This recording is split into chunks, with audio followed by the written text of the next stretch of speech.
Assalamualaikum warahmatullahi wabarakatuh. Perkenalkan, saya Wanda Erdila dengan NIM 22338069. Di sini saya akan memenuhi tugas akhir saya pada mata kuliah biomaterial dengan dosen pengampu mata kuliah yaitu Bapak Andril Arafat STMN PhD. Nah, di sini saya akan menceritakan atau menjelaskan kurang lebihnya terkait materi apa saja yang saya dapatkan pada di kelas mata kuliah biomaterial ini. Nah, sebelumnya yaitu apa sih itu biomaterial? Nah, biomaterial itu adalah adalah cabang ilmu yang mempelajari bahan-bahan yang telah direkayasa untuk berinteraksi dengan sistem biologis, baik pada tingkat sel maupun jaringan, dengan tujuan medis seperti mengobati, menambah, memperbaiki, atau mengganti fungsi jaringan tubuh atau diagnostik. Ilmu biomaterial ini bersifat multidisiplin, mencakup unsur kedokteran, biologi, kimia, teknik jaringan tubuh, dan ilmu material. Pengetahuan di bidang ini meliputi pemahaman mengenai sifat-sifat material, interaksi material dengan lingkungan biologis, serta bagaimana material tersebut dapat diterapkan dalam aplikasi medis seperti implan, protesis, perangkat medis, dan sistem penghantaran obat. Nah, tujuan dan aplikasi dari biomaterial ini yaitu adalah agar material tersebut dapat memberikan respon yang sesuai dengan lingkungan biologis tanpa menimbulkan reaksi negatif, misalnya untuk menggantikan sendi, tulang, katup jantung, atau sebagai alat pengantar obat. Biomaterial juga harus bersifat biocompatible, artinya dapat diterima tubuh tanpa menimbulkan efek samping yang merugikan. Nah, di sini tanpa menimbulkan efek samping yang merugikan, sehingga jaringan tubuh tuh mampu menerima biomaterial yang dimasukkan atau digantikan untuk mengganti fungsi dari jaringan tubuh tersebut. Nah, sehingga bisa ditarik kesimpulan bahwasannya biomaterial ini adalah bidang yang berkembang pesat dan sangat penting dalam inovasi dunia kesehatan karena memungkinkan pengembangan solusi medis yang lebih efektif, aman, dan inovatif untuk berbagai kebutuhan terapi dan diagnostik. Nah, selanjutnya apa sih hubungan antara biomaterial dengan teknik mesin? Nah, dalam konteks teknik mesin, biomaterial adalah material sintetis atau alami yang dirancang dan dikembangkan untuk digunakan sebagai implan atau perangkat medis yang berinteraksi dengan sistem biologis manusia. Teknik mesin berperan penting dalam pemilihan, pengolahan, dan pengujian biomaterial agar memenuhi kebutuhan mekanik dan biokompatibilitas untuk aplikasi medis seperti tulang, stent, dan alat bantu medis lainnya. Nah, perkembangan dan karakteristiknya, teknik mesin berkontribusi dalam pengembangan biomaterial berbasis logam seperti paduan titanium, kobalt, magnesium, dan zirconium yang memiliki sifat mekanik unggul dan tahan korosi, serta biokompatibel untuk aplikasi implan tulang. Nah, proses peleburan dan pembentukan material menggunakan teknologi seperti vacuum arc melting furnace untuk menghasilkan paduan dengan kemurnian yang tinggi dan sifat mekanik yang optimal. Teknik mesin juga melibatkan pengujian sifat mekanik biomaterial seperti kekerasan, kekuatan tarik, tegangan geser, dan vanitu untuk memastikan material mampu menahan beban mekanik tubuh manusia. Nah, selanjutnya tuh aplikasi teknik mesin pada biomaterial. Apa sih aplikasi yang bagaimana pengaplikasian ilmu teknik mesin pada ilmu biomaterial? Nah, desain dan fabrikasi implan dengan sifat mekanik yang mendekati jaringan biologis, misalnya modulus elastisitas paduan yang disesuaikan agar mengurangi efek pelindung beban atau stres, itu salah satu aplikasi yang digunakan pada ilmu teknik mesin pada ilmu biomaterial. Selanjutnya itu pengolahan biokomposit dan pembuatan filamen untuk 3D printing implan menggunakan teknik ekstrusi yang melibatkan proses mixing, canning, dan shaping untuk menghasilkan struktur dengan kekuatan dan waktu degrasi yang sesuai. Analisis struktur mikro dan fase material biomaterial untuk memahami hubungan antara komposisi, struktur, dan sifat mekanik yang sangat penting dalam pengembangan material baru. Nah, kesimpulannya, Teknik mesin memegang peranan kunci dalam pengembangan biomaterial melalui proses rekayasa material, pengujian mekanik, dan fabrikasi perangkat medis.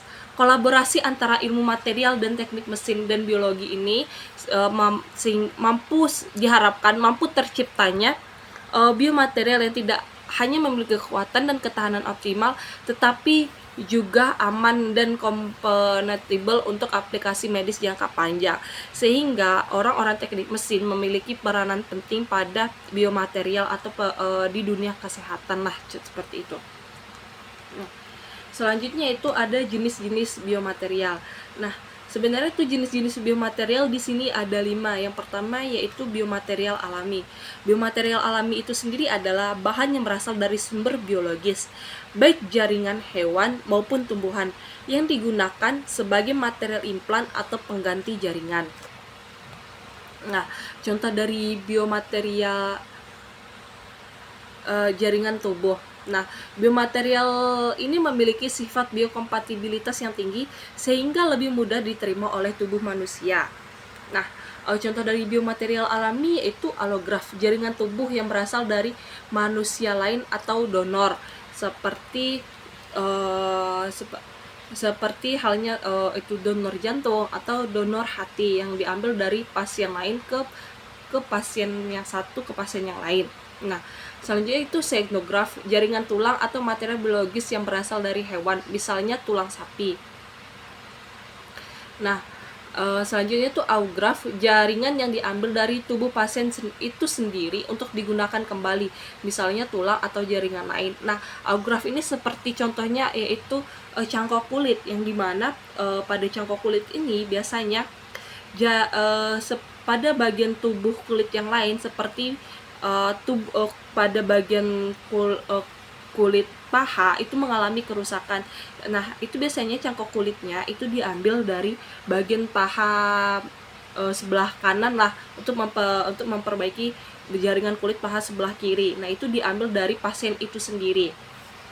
Nah, selanjutnya itu ada protein alami seperti kolagen, fibrin, dan silik. Polisakarida alami yaitu keratin, kitotin, aliginat, dan hyaluron. Nah, sifat dan fungsi dari biomaterial alami yaitu biokompatibel, dapat berinteraksi dengan jaringan tubuh tanpa menimbulkan reaksi penolakan yang signifikan. Nah, karena dia lebih mendekati dengan jaringan tubuh manusia, sehingga reaksi atau penolakan yang signifikan itu tidak ada gitu. Selanjutnya itu bioaktif, yaitu mampu berintegrasi dengan jaringan hidup, misalnya mendorong pertumbuhan tulang baru. Bioreversible, dapat terdegradasi secara alami dan diserap oleh tubuh, memungkinkan regenerasi jaringan baru menggantikan material tersebut. Nah, fungsi digunakan sebagai sklov atau kerangka untuk pertumbuhan jaringan atau jaringan pengisi dalam regenerasi tulang, seperti pelapis implan untuk meningkatkan integrasi dengan jaringan. Nah, biomaterial alami ini memiliki kelebihan dan kekurangan. Nah, kelebihannya itu sendiri itu lebih mudah diterima oleh tubuh karena berasal dari bahan alami, mendukung proses penyembuhan dan regenerasi jaringan lebih cepat. Nah, kekurangannya yaitu rentan terhadap degradasi, memerlukan proses khusus atau steril dan aman digunakan, serta potensi risiko penularan penyakit jika tidak diproses dengan baik. Kenapa risiko penularan penyakit ini terjadi? Apabila pasien A itu mendonorkan bagian tubuhnya ke pasien B, dan ternyata pasien A ini memiliki penyakit, sehingga jaringan tubuh atau risiko penularan penyakitnya itu lebih tinggi karena lebih istilah itu jaringan ke jaringan, seperti itu. Selanjutnya itu ada biopolimer. Nah, biopolimer ini adalah jenis biomaterial yang terdiri dari polimer alami atau sintetis yang dapat terdegradasi atau biodegradable dan seiring digunakan dalam aplikasi medis karena sifat biokompatibilitas dan kemampuannya untuk terurai dalam tubuh. Nah, sifat dalam tubuh. Nah, dalam biomaterial, biopolimer berperan penting sebagai bahan yang dapat digunakan untuk skov, rekayasa jaringan, lapisan pembawa obat, dan material implan yang diharapkan dapat terdegradasi setelah fungsi medisnya selesai. Nah, klasifikasi biomaterial dalam biopolimer ini ada dua. Yang pertama absorbable, polimer yang tidak terdegradasi dalam tubuh, seperti akrilik, nilon, dan polyethylene. Biasanya digunakan untuk aplikasi yang memerlukan material permanen. Nah, absorbable atau biodegradable. Nah, polimer yang terdegradasi dan diserap oleh tubuh, contohnya polygonic acid atau PGA, polylactic acid atau PLA, dan polimer PLGA. Polimer ini banyak digunakan sebagai skov dan rekayasa jaringan dan sebagai lapisan pembawa obat pada stent jantung atau drug stent. Nah, aplikasi biopolimer dalam biomaterial itu ada beberapa, seperti rekayasa jaringan, sistem penghantaran obat, dan implan biodegradable. Nah, implan ini biasanya digunakan material implan yang tidak permanen seperti skrup dan pin tulang pada paduan magnesium yang dilapisi biopolimer untuk mengontrol degradasi. Keunggulan biopolimer itu sendiri, yang pertama, biocompatible dan mendukung proses penyembuhan jaringan. Dapat disesuaikan sifat mekanik dan laju degradasinya sesuai kebutuhan aplikasi medis. Mengurangi resiko komplikasi jangka panjang karena degradasi dan responsi oleh tubuh. Selanjutnya itu ada biomaterial logam. Biomaterial logam adalah material berbasis logam yang digunakan dalam aplikasi medis, terutama sebagai implan, karena memiliki kekuatan mekanik tinggi, daya tahan terhadap korosi, dan biokompatibilitas yang baik dengan jaringan tubuh. Nah, untuk biomaterial logam atau biasa disebut dengan biometalik. Nah, ini sejarah perkembangannya ini sudah ada pada saat zaman kuno, yang dimana kawat emas digunakan sebagai perancah untuk mengikat gigi palsu ke gigi tetangganya. Selanjutnya, itu perkembangan selanjutnya, pada awal tahun 1900-an, pelat tulang berhasil digunakan untuk memperbaiki patah tulang dan mempercepat penyembuhannya. Kemudian pada tahun 1950-an sampai 60-an, penggantian pembuluhan darah dilakukan dengan menggunakan sendi pinggul dan katup jantung kekuatan. Nah, jenis bahan logam yang biasa digunakan yaitu seperti biomaterial metalik secara garis besar dikelompokkan menjadi baja tahan karat, paduan kobalt, CO atau kromonium, titanium, Ti atau titanium murni. Nah, spesifik dan aplikasinya seperti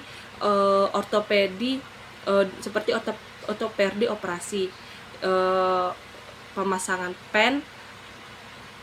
Nah, selanjutnya itu implan kardiovaskular,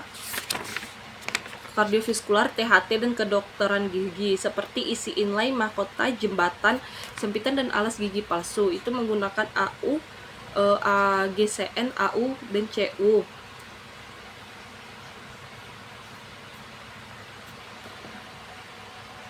Nah, karakteristik utama dari biomaterial logam ini yaitu memiliki kekuatan mekanik tinggi. Logam memiliki sifat mekanik yang kuat, tangguh, dan ulet, sehingga mampu menahan beban mekanis yang besar. Sangat penting untuk implan tulang dan sendi.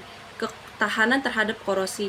Logam biomaterial harus tahan terhadap korosi dalam lingkungan fisiologis tubuh agar tidak cepat rusak dan tidak menghasilkan paduan korosi yang berbahaya. Biokompatibilitas harus kompatibel dengan jaringan tubuh dan tidak menimbulkan reaksi toksik atau inflamasi yang merugikan. Jenis logam yang biasa digunakan sebagai biomaterial yaitu titanium dan paduannya paling banyak digunakan karena ringan, kuat, dan sangat biokompatibel. Stainless steel umum digunakan untuk implan sementara karena kekuatan dan ketahanannya, namun kurang tahan korosi dibanding titanium, sehingga perkembangan stainless steel sampai saat ini masih terus dikembangkan. Itu seperti baja tahan karat 316L. Selanjutnya yaitu kobalt. memiliki kekuatan dan ketahanan korosi tinggi, digunakan pada implan ortopedi. Selanjutnya magnesium dan paduannya. Nah, magnesium dan paduannya ini sekarang masih banyak diteliti karena menarik. Kenapa disebut dia menarik? Karena sebagai biomaterial biodegradable dapat terdegradasi secara alami dalam tubuh dan memiliki desensitivitas serta modulus elastisitas yang mirip dengan tulang. Nah, biasanya magnesium dan paduannya ini digunakan untuk aplikasi implan terserap dalam tubuh, sehingga tidak memerlukan aplikasi 2 kali untuk aplikasi pelepasannya. Nah, dia akan terurai di dalam tubuh secara alami. Selanjutnya yaitu ada zirconium dan paduannya, dikembangkan untuk menghasilkan biomaterial dengan toksisitas rendah, ketahanan korosi tinggi, dan sifat mekanik unggul untuk aplikasi bone plate. Aplikasi biomaterial logam yaitu seperti implan ortopedi seperti screw, plate, dan protesis sendi. Stent vascular biodegradable, misalnya paduan magnesium dan seng. Alat pacu jantung dan katup jantung buatan, alat dan perangkat medis lainnya yang memerlukan kekuatan mekanik ketahanan lama dalam tubuh. Nah, tantangan dalam pengembangannya yaitu mengontrol laju korosi agar tidak terlalu cepat, seperti pada magnesium yang terlalu cepat atau terlalu lambat seperti pada besi. Selanjutnya meningkatkan biokompatibilitas dan mengurangi risiko inflamasi atau toksisitas. Pengembangan paduan baru pada zirconium yang memiliki sifat mekanik dan biokompatibilitas yang lebih baik. Nah, biomaterial logam ini merupakan satu kategori biomaterial yang paling banyak digunakan dalam bidang medis karena kombinasi sifat mekanik dan biokompatibilitasnya yang unggul dengan pengembangan terus-menerus untuk mengatasi keterbatasannya yang ada. Selanjutnya yaitu biokeramik. Biokeramik adalah jenis biomaterial berbasis keramik yang secara khusus digunakan untuk memperbaiki dan merekonstruksi bagian tubuh yang mengalami kerusakan atau cacat, terutama jaringan keras seperti tulang dan gigi. Biokeramik memiliki sifat biokompatibilitas yang tinggi, stabilitas kimia, dan ketahanan aus yang baik, dan komposisi kimia yang mirip dengan mineral alami dalam tubuh. Nah, klasifikasi biokeramik yaitu ada biokeramik bioinert, itu tidak bereaksi secara kimia atau biologis dengan jaringan tubuh, menempel secara mekanis dan membentuk kapsul fibrosa di sekitar implan, contohnya alumina dan zirconia. Biokeramik terserap ulang atau bioresorbable, dirancang untuk terdegradasi secara bertahap dan digantikan oleh jaringan baru, memiliki pori-pori yang mendukung pertumbuhan tulang, contohnya tirsaktium fosfat. Biokeramik bioaktif, mampu membentuk ikatan kimia dan biologis langsung dengan jaringan tulang, memiliki kemampuan osteoproduktif dan osteoinduktif, contohnya itu hidroksiapatit dan bioaktif gelas. Biokeramik berpori, memiliki pori-pori mikro yang memungkinkan pertumbuhan jaringan ke dalam material, digunakan untuk meningkatkan integrasi implan dengan jaringan biologis, contohnya logam berlapis hidroksiapatit. Nah, sifat-sifat biokeramik yaitu antara lain biocompatible, stabil secara kimia, yang dimana itu tahan terhadap korosi dan degradasi dalam lingkungan tubuh. Ketahanan aus. Nah, biokeramik ini memiliki ketahanan aus yang cukup baik sehingga cocok untuk aplikasi pada sendi dan tulang yang mengalami beban mekanik. Strukturnya mirip mirip tulang, yang dimana komposisi kimia menyerupai mineral tulang dan gigi sehingga mendukung integrasi biologis. Aplikasi biokeramik yaitu seperti implan tulang dan gigi, scaffold dan dalam rekayasa jaringan tulang, pelapis pada protesis ortopedi untuk meningkatkan biokompatibilitas integrasi jaringan, pengganti sendi dan komponen alat medis yang memerlukan ketahanan dan biokompatibilitas yang tinggi. Nah, Akan tetapi biokeramik ini memiliki kelebihan dan kekurangannya. Nah, kelebihannya yaitu biokompatibilitas tinggi, kemampuan integrasi dengan jaringan yang baik, tahanan korosi, dan cocok untuk aplikasi tulang yang tinggi. Selanjutnya itu ketahanan aus yang baik. Akan tetapi biokeramik ini memiliki kekurangannya yaitu umumnya rapuh dan memiliki kekuatan mekanik yang jauh lebih rendah dibandingkan logam, sehingga kurang cocok untuk aplikasi yang memerlukan beban mekanik yang tinggi. Nah, selanjutnya itu ada biomaterial komposit. Biomaterial komposit ini adalah material yang terdiri dari 2 atau lebih bahan dengan sifat fisik dan kimia berbeda yang digunakan menjadi satu kesatuan untuk menghasilkan material baru dengan sifat unggul yang tidak dimiliki oleh masing-masing bahan secara terpisah. Komposit ini biasa terdiri dari 2 komponen utama, yaitu matriks dan penguat. Nah, matriks itu apa sih? Matriks itu adalah komponen utama atau fraksi dengan volume komposisi terbesar yang berfungsi untuk mengikat dan melindungi penguat serta mentransfer beban. Matriks bisa berupa polimer, logam, atau keramik.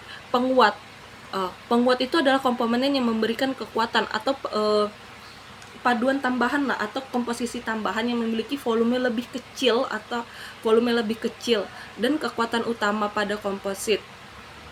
Bisa berupa serat, partikel, atau lapisan. Jenis matrik komposit yaitu ada metal matrix komposit atau MMC, polimer matrik komposit atau PMC, seramik matrik komposit atau CMC. Sifat biomaterial komposit itu harus bersifat bioinert, tidak mudah terdegradasi dan tidak menimbulkan reaksi buruk dalam tubuh. Biocompatible artinya dapat diterima oleh jaringan tubuh tanpa menimbulkan inflamasi atau toksisitas. Memiliki sifat mekanik yang unggul seperti kekuatan, kekakuan, dan ketangguhan yang dapat disesuaikan dengan aplikasi medis. Nah, aplikasinya di dalam bidang kesehatan yaitu ada aplikasi implan tulang dan gigi, parasotik, pinggul, dan bagian tubuh lainnya yang memerlukan kekuatan mekanik dan integritas dengan jaringan biologis. Scaffold, rekayasa jaringan yang mendukung pertumbuhan dan regenerasi jaringan baru. Nah, selanjutnya itu modifikasi permukaan fisikokimia pada biomaterial. Modifikasi permukaan fisikokimia biomaterial adalah proses pengubahan sifat permukaan material yang digunakan dalam implan atau perangkat medis untuk meningkatkan kompatibilitas biologis dan mengurangi respon negatif tubuh. Tujuan utama modifikasi ini adalah meminimalkan peradangan, meningkatkan adhesi sel, dan mempercepat integrasi implan dengan jaringan tubuh. Nah, strategi modifikasi permukaan fisikokimia yaitu meliputi yang pertama, perawatan permukaan atau surface treatment, yaitu meliputi pembuatan permukaan kasar atau berpori untuk meningkatkan luas permukaan dan keterbasahan. Permukaan yang kasar dan berpori mendukung absorpsi protein dan perlekatan sel sehingga memperbaiki integrasi jaringan. Contohnya itu pengasaran mekanik, ekzakimia, dan stem bleeding. Yang kedua itu ada pelapisan atau coating dengan bahan bioaktif. Melapisi permukaan biomaterial dengan lapisan yang dapat meningkatkan biokompatibilitas dan osteogenesis sehingga ketika material tersebut dilapisi dengan di-coating atau dilapisi dengan material dengan bahan bioaktif yang memiliki sifatnya mendekati dengan sel jaringan tersebut mampu menerima material tersebut dengan baik sehingga mengurangi sifat toksik atau menghasilkan sifat toksik dalam tubuh itu dapat berkurang atau dicegahlah untuk tidak menimbulkan sifat toksik tersebut. Contoh pelapisan umumnya itu yang digunakan yaitu hidroksiapatid atau HA, grafena, kistosan, dan tabung nano TiO2. modifikasi kimia. Selanjutnya itu ada modifikasi kimia permukaan, yaitu mengubah komposisi kimia permukaan untuk meningkatkan interaksi dengan biomolekul dan sel. Contohnya adalah substitusi ion pada lapisan hidrospatit untuk mengatur kristalisitas dan kelarutan sehingga mempengaruhi profesionalisasi sel dan pembentukan tulang. Selanjutnya, penggunaan polimer sebagai lapisan modifikasi. Polimer sintetis atau alami digunakan untuk mengontrol absorpsi molekul di permukaan dan memberikan sifat fleksibel yang dapat disesuaikan. Polimer juga dapat berfungsi sebagai pembawa obat untuk mengurangi infeksi dan peradangan pasca operasi. Nah, manfaat penting modifikasi permukaan yaitu meningkatkan integrasi implan dengan jaringan tulang, mengurangi resiko infeksi dan reaksi inflamasi, memperbaiki stabilitas mekanik implan dalam tubuh, mengoptimalkan respon imun terhadap biomaterial. Nah, sehingga modifikasi permukaan biomaterial ini sangat penting pendekatannya untuk meningkatkan keberhasilan klinis implan dengan mengoptimalkan interaksi antara material dengan jaringan biologis. Nah, selanjutnya itu jurnal. Untuk jurnal sendiri yang saya ambil berjudul Zinc Based Alloys for Degradable Vascular Stent Application yang ditulis oleh Ehsan Moasted et al. Dalam Akta Biomaterialia yang diterbitkan pada tahun 2018. Ruang lingkup jurnal itu sendiri itu merupakan tinjauan komprehensif terhadap perkembangan paduan zinc atau Zn sebagai material stent vaskular yang dapat terdegradasi atau biodegradable. Penulis membandingkan Zn dengan dua kandidat utama lain yaitu magnesium atau Mg dan besi atau Fe, serta membahas tantangan dan keunggulan Zn sebagai material baru untuk aplikasi stent.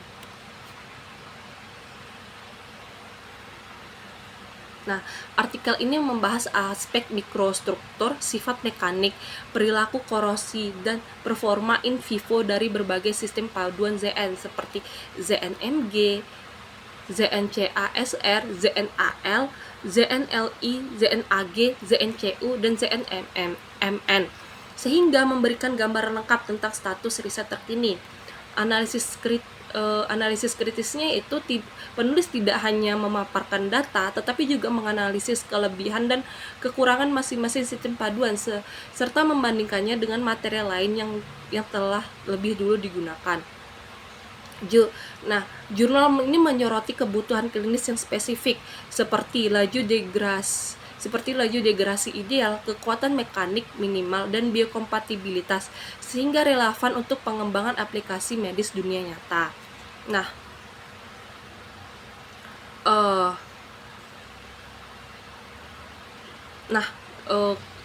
selanjutnya itu keterbatasan. Selanjutnya itu tantangan kombinasi sifat. Penulis menyoroti bahwa masih sulit memperoleh kombinasi optimal antara kekuatan mekanik, keuletan, dan laju pada suatu paduan Zn. Banyak sistem paduan yang hanya unggul pada satu aspek, namun belum memenuhi kriteria klinis secara bersamaan. Nah, kontribusi jurnal ini terhadap ilmu pengetahuan, terutama di ilmu biomaterial, itu sangat merangkum dan mengkritis perkembangan riset paduan Zn untuk stent biodegradable serta memberikan panduan bagi peneliti selanjutnya mengenai tantangan utama yang perlu diatasi. Nah, yang dimana paduan Zn ini menawarkan potensi besar sebagai material stent vaskular yang dapat terdegradasi dengan laju korosi yang dapat diatur dan sifat mekanik yang bisa ditingkatkan melalui paduan. Namun, riset lanjutan masih sangat dibutuhkan untuk memastikan dan efektivitas jangka panjang serta untuk menemukan komposisi paduan yang benar-benar memenuhi semua persyaratan klinis.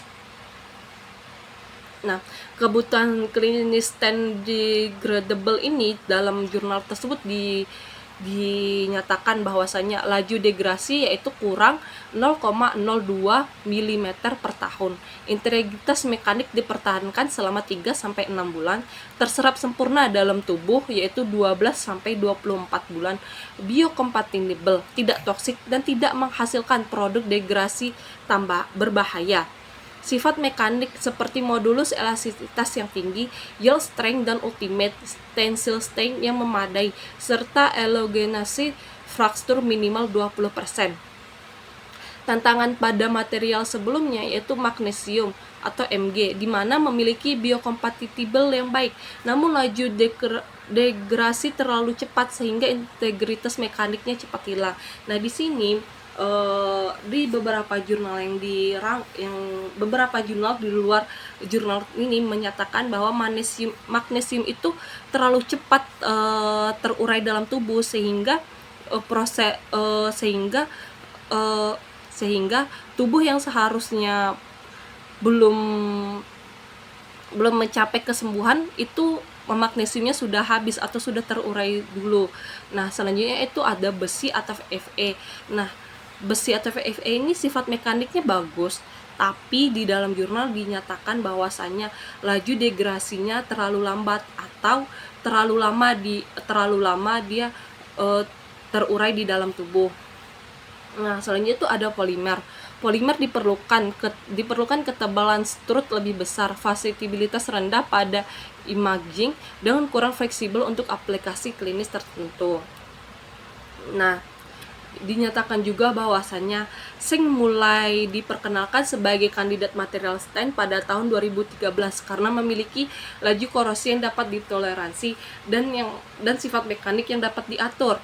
Penelitian ini difokuskan pada pembangunan paduan zinc dengan unsur seperti Mg, Ca atau Sr, Al, Li, Ag, Cu, dan Mn untuk memperbaiki sifat mekanik dan perilaku degradasi. Nah, sistem paduan zinc, setiap paduan zinc memiliki kelebihan dan tantangan masing-masing dalam hal mikrostruktur, kekuatan mekanik, dan laju korosi. Evaluasi degradasi sifat mekanik itu perlunya evaluasi bagaimana sifat paduan zinc berubah selama proses degradasi in vivo, interaksi biologis, studi toksitas, dan pengujian in vivo untuk memastikan keamanan dan efektivitas paduan zinc sebagai implan. Nah, sehingga paduan zinc ini menawarkan kombinasi unik antara laju degrasi yang dapat dikontrol dan sifat mekaniknya yang dapat disesuaikan, menjadikannya kandidat berpotensial untuk stent cardiovascular biosubsible. Namun tantangannya masih ada, terutama dalam mencapai kombinasi optimal antara kekuatan, keuletan, dan laju degrasi yang sesuai dengan kebutuhan klinis. Penelitian lanjutan diperlukan untuk mengatasi keterbatasan ini dan memastikan keamanan serta efektivitas jangka panjang penggunaan paduan zinc pada aplikasi medis. Sehingga di dalam jurnal ini dinyatakan bahwa paduan zinc ini perlunya penelitian lebih lanjut untuk mencapai persyaratan semua hal yang diharapkan secara medis. Baik, mungkin sampai di sini video saya ucapkan kalau ada salah saya mohon maaf. Saya akhiri ucapkan terima kasih. Saya akhiri dengan wabillahi taufik wal hidayah. Assalamualaikum warahmatullahi wabarakatuh.